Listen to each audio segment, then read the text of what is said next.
साहित्य ज्ञान चैनल में आप सभी का स्वागत है।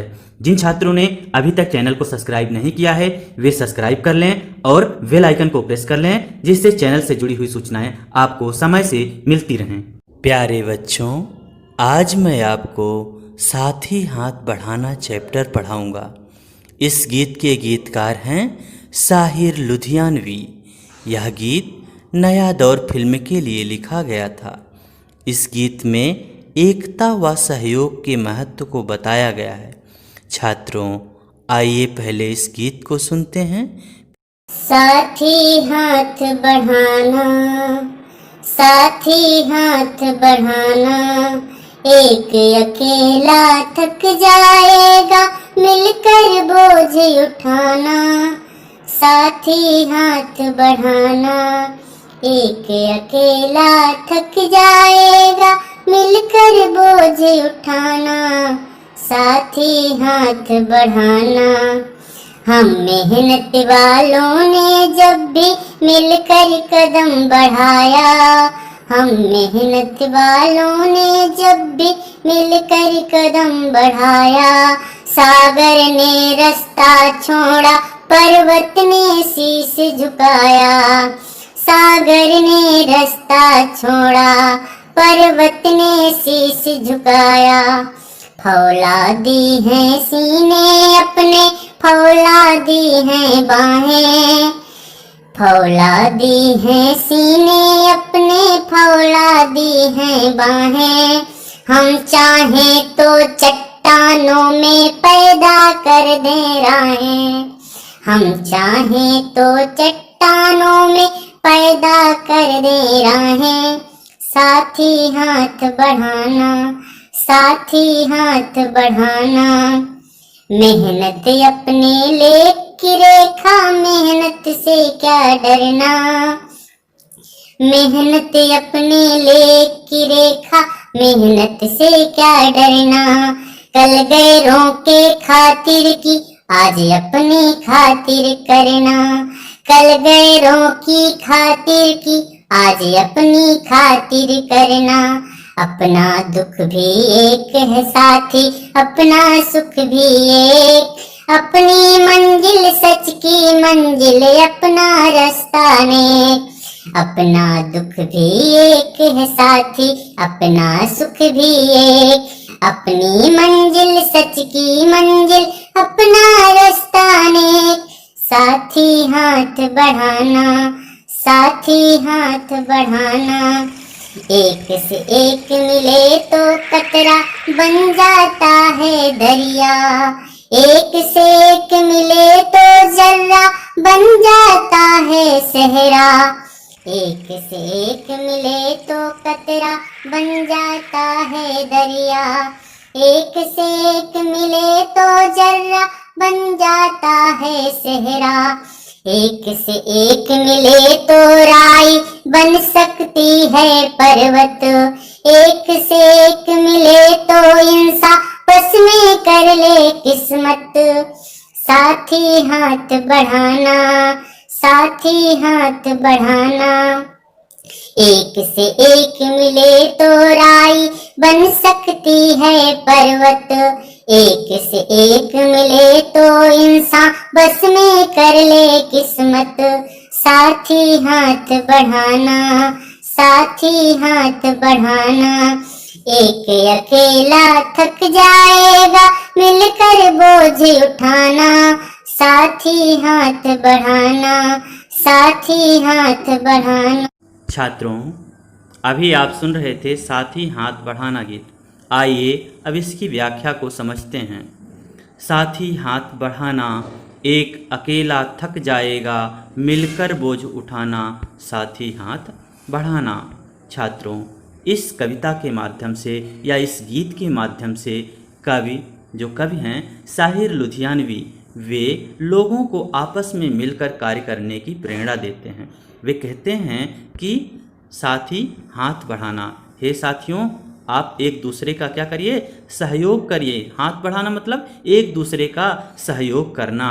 एक अकेला थक जाएगा, अगर अकेला व्यक्ति किसी कार्य को करेगा तो क्या होगा, जल्दी थक जाएगा, अर्थात वो उस कार्य को करते करते बहुत जल्दी थक जाएगा। मिलकर बोझ उठाना, इसलिए क्या करिए, आप सभी लोग मिलकर के उस कार्य को करिए। अगर उस कार्य को आप मिलकर करेंगे, किसी कार्य को कोई बड़ा कार्य है अगर उसको मिलकर के करेंगे तो क्या होगा, वो आसान हो जाएगा, जल्दी हो जाएगा। इसलिए साथी हाथ बढ़ाइए, एक दूसरे का सहयोग करिए। इसलिए हे साथियों, एक दूसरे के सहयोग के लिए आगे आइए। आगे फिर वो क्या कहते हैं, हम मेहनत वालों ने जब भी मिलकर कदम बढ़ाया, सागर ने रास्ता छोड़ा, पर्वत ने शीश झुकाया। फौलादी हैं सीने अपने, फौलादी हैं बाहें, हम चाहें तो चट्टानों में पैदा कर दें राहें। साथ ही हाथ बढ़ाना, कहते हैं कि जो मेहनत करने वाले लोग हैं, हम मेहनत वालों ने जब भी, कहते हैं जो मेहनत करने वाले लोग हैं अगर वो मिलकर के किसी कार्य को करते हैं, मिलकर के किसी काम को करने के लिए कदम बढ़ाते हैं, आगे आते हैं, जब मेहनती लोग, कभी कहते हैं कि जब मेहनती लोग किसी कार्य को करने के लिए आगे आते हैं तो चाहे बाधाएं कितनी भी प्रबल हों, सागर ने रास्ता छोड़ा, पर्वत ने शीश झुकाया। यहाँ पर सागर रास्ता नहीं छोड़ता या पर्वत कोई झुक नहीं जाता, ये तो उदाहरण के रूप में आपको समझाया जा रहा है। बल्कि अगर सागर के समान, समुद्र के समान विशाल परिस्थितियां हों, अर्थात बाधाएं बहुत विपरीत हों, बहुत कठिन रास्ता हो, तब भी वहाँ पर जो मेहनती लोग होते हैं वे क्या करते हैं, रास्ता निकाल लेते हैं। अर्थात सागर जैसी अगर विपरीत परिस्थिति है, पर्वत जैसी विशाल आपदा है या पर्वत जैसी विशाल बाधा हमारे सामने हो, तब भी जो मेहनत करने वाले लोग हैं, जो मेहनती लोग होते हैं, वे क्या करते हैं, वहाँ पर भी रास्ता निकाल लेते हैं। आगे क्या कहते हैं, फौलादी हैं सीने अपनी, फौलादी हैं बाहें। फौलादी मतलब क्या होता है, मजबूत, बहुत ही मजबूत। तो कहते हैं कि जो हम भारतीय लोग हैं, जो हम मेहनत कश आम आवाम हैं, जो मेहनत करने वाले लोग हैं, उनके क्या होते हैं, वो उनके सीने बहुत ही मजबूत होते हैं और उनकी बाहें भी बहुत मजबूत होती हैं। अर्थात सीने मजबूत या बाहें मजबूत होने का मतलब ये है कि हम क्या है, विपरीत परिस्थितियों में भी हम सारी विपरीत जो परिस्थितियां हैं उसको भी बर्दाश्त करके कार्य करने की क्षमता रखते हैं। कितने भी कठिन परिस्थितियां आ जाएं, कितनी भी बाधाएं आ जाएं, फिर भी हम उन सब को सहन करके कार्य करने की क्षमता रखते हैं। इसीलिए कहा गया है यहाँ पर कि फौलादी हैं बाहें, अर्थात हमारे सीने बहुत ही मजबूत हैं, हमारी बाहें बहुत ही मजबूत हैं, अर्थात विपरीत परिस्थितियों को भी सहन करने की, बाधाओं को भी सहन करने की और उन बाधाओं से पार पाने की क्षमता हम रखते हैं। इन बाधाओं को दूर करने की हम क्षमता रखते हैं। कितनी भी कठिन परिस्थितियां आ जाएं, उनको हम दूर करने की क्षमता रखते हैं। इसीलिए यहाँ पर फौलादी सीने को भी कहा गया है और बाहों को भी कहा गया है। हम चाहें तो चट्टानों में पैदा कर दे रहे हैं। और क्या कहते हैं, कभी कहते हैं कि ये जो मेहनत कश लोग हैं, जो मेहनत करने वाले लोग हैं, जो मेहनती लोग होते हैं, वो चाहें तो चट्टानों मतलब अगर पत्थर का विशाल कोई टुकड़ा सामने हो या पत्थर की बहुत बड़ी चट्टान सामने हो, तब भी उसको काट करके वो क्या करते हैं, वहाँ पर भी रास्ता बना लेते हैं। अर्थात इतनी विपरीत परिस्थितियों में भी अगर समस्याएं बहुत बड़ी हों तब भी वे रास्ता निकाल लेते हैं वहाँ पर। इसलिए हे साथियों, साथ में मिल कर के कार्य करो, मिलजुल कर कार्य करोगे तो कोई भी कार्य आपके लिए मुश्किल नहीं है। हर मुश्किल कार्य को आप आसान बना दोगे। इस प्रकार से कवि कहते हैं। आगे देखिए वे क्या कहते हैं, मेहनत अपने लेख की रेखा, मेहनत से क्या डरना। मेहनत तो हमारे लेख की रेखा मतलब भाग्य की रेखा, मेहनत लेख की रेखा मतलब भाग्य की रेखा। तो कहते हैं मेहनत अपने लेख की रेखा, मेहनत से क्या डरना। हम तो मेहनत करने वाले लोग हैं, तो ये तो मेहनत क्या है, हमारे भाग्य में लिखा हुआ है, हमारी किस्मत में लिखा हुआ है। तो फिर मेहनत से क्यों डरते हो, फिर आप तो मेहनत करने वाले लोग हो, फिर मेहनत से क्यों डरते हो। कल गैरों के खातिर की, आज अपनी खातिर करना। कह रहे हैं कल जब आप अंग्रेजों के अधीन थे, कल मतलब बीता हुआ जो हमारा समय है, गैरों मतलब दूसरों के लिए, खातिर की मतलब उनके लिए जो आपने किया, अभी तक जो कार्य आपने गैरों के लिए किया, अर्थात अंग्रेजों के लिए जब किया, जब आप गुलाम थे, तो क्या किया, उस समय जिसके भी दास्ता में थे, विदेशियों के दास्ता में थे, अर्थात विदेशियों के गुलाम थे, तो उनके लिए आपने कार्य किया। लेकिन आज आपको समय मिला है कि अपने देश के लिए, अपने आप के लिए कुछ करिए, तो आप अपने देश के लिए कुछ करने के लिए आगे आइए। आज आपको एक साथ मिलकर कार्य करना चाहिए। अपना दुख भी एक है साथी, अपना सुख भी एक। और कहते हैं, हे साथियों, यहाँ पर जो भी आएगा कष्ट हमारे लिए, चाहे वो दुख हो चाहे सुख हो, हर एक चीज़ हमारे लिए तो समान है। सुख और दुख तो एक ही सिक्के के पहलू हैं, तो इससे क्या घबराना। सुख दुख तो जीवन में आते रहेंगे, जाते रहेंगे, इसलिए इन सब से मत घबराओ। और क्या कहते हैं कि अपनी मंजिल सच की मंजिल, अपना रास्ता नेक। वे कहते हैं कि अपनी जो मंजिल है, अपना जो मुकाम है, जिस रास्ते को हम प्राप्त करना चाहते हैं, जिस लक्ष्य को प्राप्त करना चाहते हैं, मंजिल मतलब लक्ष्य, तो कहते हैं जिस लक्ष्य को हम प्राप्त करना चाहते हैं वो मंजिल क्या है, सच की मतलब सत्य की मंजिल है। वो तो सच्चाई के रास्ते पर हम चल रहे हैं। तो कह रहे हैं अपना जो जिस लक्ष्य को आप प्राप्त करना चाहते हो, वो रास्ता क्या है, वो सत्य का रास्ता है, अपना रास्ता नेक। और जो इस रास्ते पर हम चल रहे हैं या आप चल रहे हैं जिस रास्ते पर, वो तो भलाई का रास्ता, नेक मतलब भलाई का रास्ता है या अच्छा रास्ता है। इसलिए साथियों, एक दूसरे का क्या करो, सहयोग करो, एक दूसरे के लिए सहयोग के लिए आगे आओ और मिलजुल करके कार्य करो। आगे क्या कहते हैं देखिए, एक से एक मिले तो कतरा बन जाता है दरिया। कतरा मतलब क्या होता है, बूंद, पानी की बूंदें। दरिया मतलब होता है नदी। तो यहाँ पर क्या कह रहे हैं कि अगर पानी की एक एक बूंदें मिल जाती हैं, जैसे कि पानी की एक एक बूंद मिलने से दरिया बन जाता है अर्थात नदी बन जाती है, उसी प्रकार से जैसे कि एक एक जर्रा, जर्रा मतलब होता है बालू का कण, बालू का कण। तो यहाँ पर कह रहे हैं कि एक एक जब बालू का कण मिल करके क्या बन जाता है, सेहरा बन जाता है। सेहरा मतलब होता है रेगिस्तान, और सेहरा मतलब एक होता है फूलों का गुलदस्ता भी, लेकिन यहाँ पर मतलब है रेगिस्तान से, रेगिस्तान से इसका मतलब है। तो कहते हैं कि एक एक जो बालू का कण है अगर वो मिलता है तो क्या बन जाता है, रेगिस्तान बन जाता है।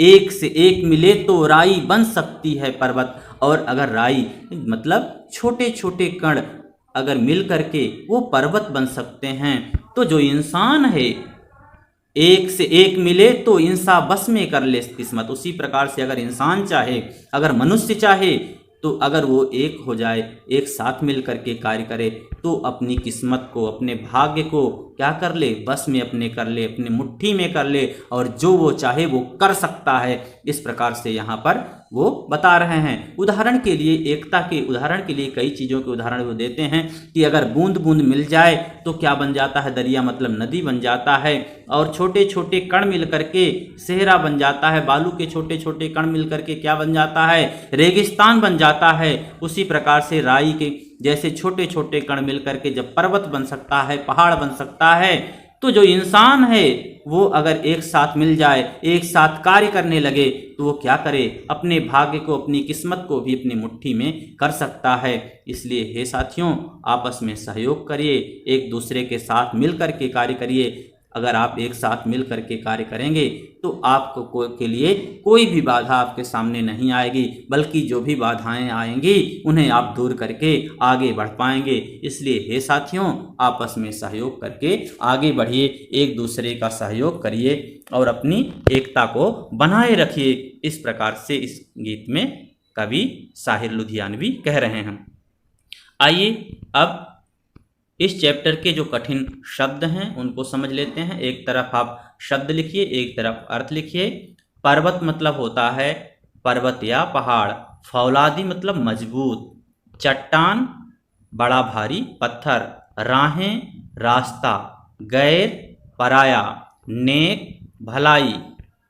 आगे देखिए, कतरा बूंद। दरिया नदी। जर्रा कण। सेहरा रेगिस्तान या कि फूलों का गुलदस्ता। लेकिन यहाँ पर इस कविता में सेहरा मतलब रेगिस्तान के लिए प्रयोग किया गया है। किस्मत मतलब भाग्य। खातिर करना सम्मान देना, बस, काबू। ठीक, तो ये तो कठिन शब्द थे आपके। अब इसके बाद आप प्रश्नोत्तर लिख लीजिए। देखिए प्रश्नोत्तर, एक एक प्रश्न को हम बताएंगे और आपको समझाएंगे उसके बारे में। देखिए पहला प्रश्न है, गीत में सीने और बाहों को फौलादी क्यों कहा गया? अर्थात इस गीत में जो ये लाइन आती है कि फौलादी हैं सीने अपने, फौलादी हैं बाहें, क्यों कहा गया है ये पूछ रहे हैं। तो किस लिए कहा गया है? सीने और बाहों को फौलादी हमारी मजबूती को बताने के लिए किया गया है, कहा गया है। जो इस कविता में सीने और बाहों को फौलादी कहा गया है वो हमारी मजबूती के लिए बताया गया है कि हम लोग कितने मजबूत दिल वाले हैं, कितनी भी बाधाएं हमारे सामने आएं उससे हम टकराने की हिम्मत रखते हैं। आगे क्या है? हमारे सीने व बाजुओं में बाधाओं या समस्याओं से टकराने की अपार शक्ति है, हमें परिश्रम करने की अपार क्षमता है। ठीक, प्रश्न नंबर 2 देखिए, कविता के रूप में दिया गया यह गीत किस फिल्म से लिया गया है? तो आपको ये बताना है कि कविता के रूप में जो ये गीत दिया गया है किस फिल्म से लिया गया है। तो ये लिया गया है नया दौर फिल्म से। अगला प्रश्न देखिए, प्रश्न नंबर 3, इस गीत के रचयिता कौन हैं? इस गीत के रचयिता साहिर लुधियानवी हैं। प्रश्न नंबर 4 देखिए, प्रश्न नंबर 4, इस गीत के बोल किस भावना को दर्शाते हैं? तो मैंने आपको गीत समझाते समय बताया था कि इस गीत के बोल जोश, उमंग, प्रेम व सहयोग की भावना को दर्शाते हैं। क्या क्या चीज़ें? जोश, उमंग, प्रेम, सहयोग, इन भावनाओं को दर्शाते हैं। प्रश्न नंबर 5 देखिए, साथी हाथ बढ़ाना से क्या तात्पर्य है? साथी हाथ बढ़ाना से तात्पर्य है मिलकर कार्य करना। अर्थात हम जो भी मेहनत करने वाले लोग हैं वे मिलकर के कार्य करें तो कोई भी कार्य हमारे लिए कठिन नहीं है। कार्य में एक दूसरे का सहयोग या सहायता करना। उत्तर फिर से एक बार देखिए, साथी हाथ बढ़ाना से तात्पर्य है मिलकर कार्य करना, कार्य में एक दूसरे का सहयोग या सहायता करना, किसी भी कार्य में एक दूसरे के सहयोग और सहायता करना। प्रश्न नंबर 6 देखिए, इस कविता के माध्यम से कवि क्या कहना चाहते हैं? उत्तर देखिए, इस कविता के माध्यम से कवि यह कहना चाहते हैं कि संगठन में शक्ति होती है। मतलब अगर कई लोग मिलकर के कार्य करें, जहाँ ये संगठन मतलब क्या हुआ? कई लोग जहाँ पर एक साथ वर्क कर रहे हों, तो वही कह रहे हैं कि संगठन में शक्ति होती है, क्योंकि एक दूसरे के सहयोग से हम कठिन परिस्थितियों का सामना कर सकते हैं तथा मुश्किल कार्य को भी सरल बना लेते हैं। तो अगर एक साथ मिलकर के इंसान कार्य करे तो किसी भी कार्य को आसानी से वो कर सकता है। छात्रों, ये चैप्टर यहीं पर समाप्त होता है। आप चैनल को सब्सक्राइब करें, वीडियो को लाइक करें और अपने साथियों के बीच में शेयर करें। धन्यवाद।